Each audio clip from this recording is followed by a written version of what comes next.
minaret in Spain, in Seville.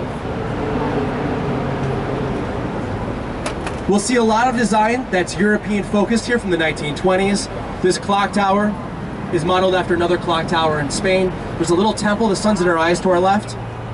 Don't feel we'll see everything twice, so don't feel the need to stare into the sun. We'll see these temples here on the left-hand side in a moment. Why are Chicago architects in the 1920s using elements of European design? Well, there was a World's Fair held in Chicago in 1893. That was a really big deal. All of the buildings built for the World's Fair, except for one, were built in this European-driven style called the neoclassical style.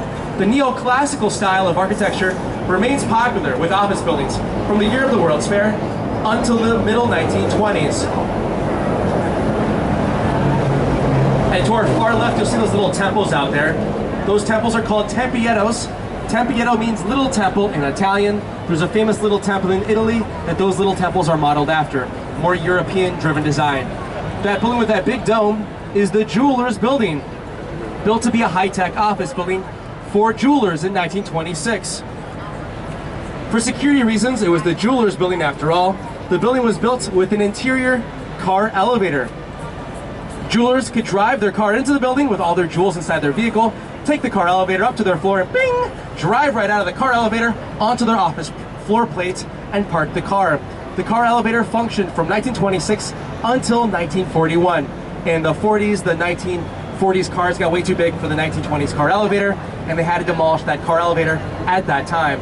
That security feature did not work. It was the Jewelers Building, was robbed immediately upon completion of construction, and they changed the name after the first year. That's bad marketing. We'll go from the 1920s on the left, fully out of the sun here on the right-hand side. See these corn cob towers coming into view on the right? Marina City, 1968. Can everyone hear me, by the way? We're kind of a packed boat. You're good? Okay. It's 1968. When built in 68, there was nothing tall around here. There was no Sears Tower. All of the area to the right was low-rise industrial. All of the area to the left was mid-rise office. So in 68, when built, these corn cob towers floated over downtown Chicago. You had the best view in the city from those circular rooftops, which are still tenant accessible today. The architect, Bertrand Goldberg, wanted people to be able to walk from Marina City, where they lived, to their jobs across the river in the Loop, the central business district here to our left. Because there was nothing but office space or industrial space around here in the 60s, Bertrand Goldberg built the first mixed-use building in U.S. history in 1968 to provide all of the services a residential tenant would need. This building has a marina at the base, which we'll see on the right-hand side at the bottom of the building. Above that marina are some restaurants. There's 2 restaurants above the marina. Above the restaurants are the cars. You see some car parking above the restaurants. That's valet parking. Kind of a dicey parking situation right there. Can't be trusted to park your own vehicle. You can see the train crossing that train line to our right. All of the land to our right is all active train land owned by the Amtrak company. All of these landlords did deals with the railroad, one way or another, to build buildings right on top of their live active train lines.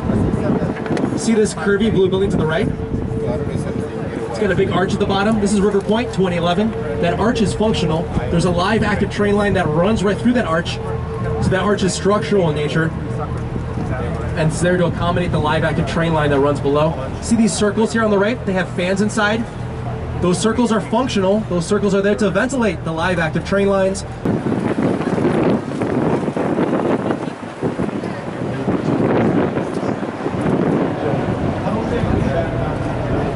Got a great shot of a Chicago train crossing a Chicago bridge with some Chicago boats right there, and some Chicago people. See this Y-shaped building to our front right?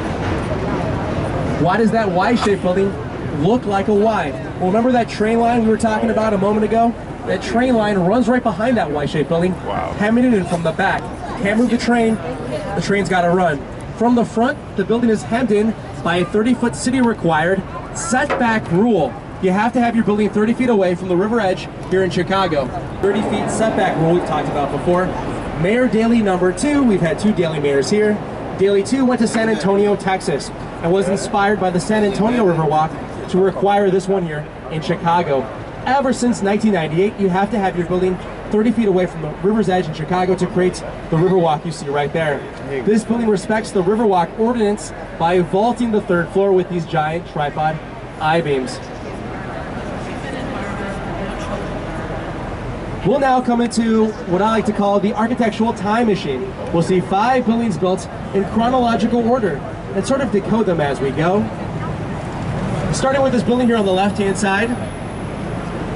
It's Art Deco, 1929, Civic Opera building. It's got 3 elements of Art Deco we've seen before. See those soaring lines that draw your eye up? Those lines are created by deep inset windows. And the building has this big setback. See that big throne-shaped setback? There are 3 kinds of Art Deco setbacks. That throne shape is one of the 3. The throne shape is really the classic Art Deco setback. See where it says Civic Opera building here on the left-hand side? Sailboats. The masts of sailboats today are too tall to go under these bridges without being opened. So the bridge openings start this week.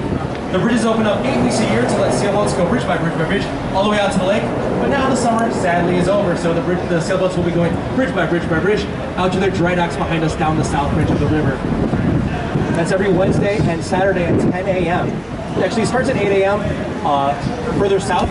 By about noon, the sailboats will be right here tomorrow at around noon. So people gather there right to watch this bridge open around noon.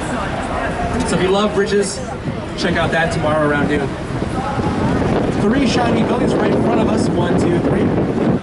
Buildings to the left and right-hand side are high-end residential rentals buildings built in the last 10 years.